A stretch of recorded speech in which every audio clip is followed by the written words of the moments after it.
Hello and welcome to KMTV, your roundup of what's going on in Kent on Wednesday, July the 22nd. As Operation Stack is brought in again this morning, the Channel tunnel operators asked the British and French governments to repay nearly £7 million it spent boosting security. Nicola Everett reports. For the sixth time in a month, lorries are being forced to queue on the M20 as a perfect storm of travel problems have led to a build-up of traffic trying to cross the channel. Previous industrial action in Calais, heavy tourist and freight traffic, and a reduction in ferry crossings have all created the backlog. It's as Eurotunnel says it's only fair the state foots the bill for extra migrant security, something else that's led to travel problems in recent weeks.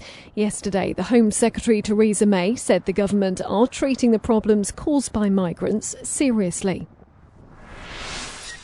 The speed limit on the Sheppey Crossing has been lowered following a crash which killed a mum and her young son.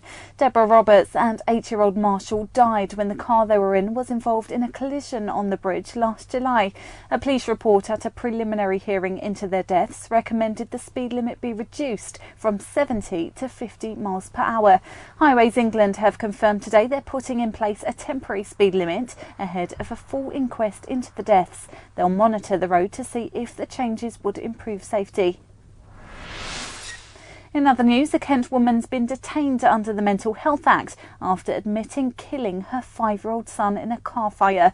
Tommy Sheldon died in hospital 2 weeks after being pulled from the burning vehicle in Hampshire last August.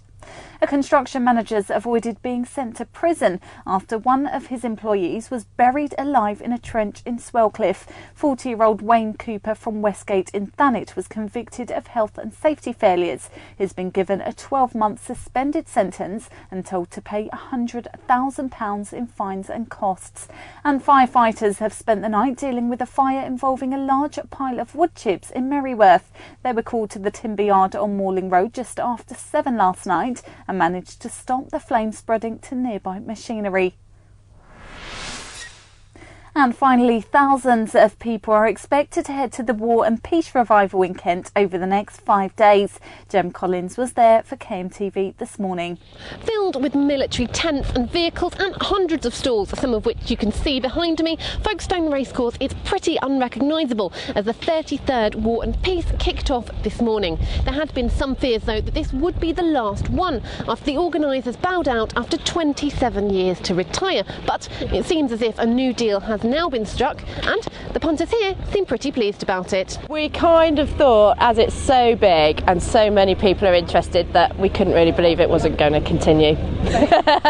We kind of felt someone would take on the baton and run with it. Oh, we were devastated. Yeah, really upset. Devastated. So I do hope that it does continue, because it's a wonderful day out for absolutely everybody.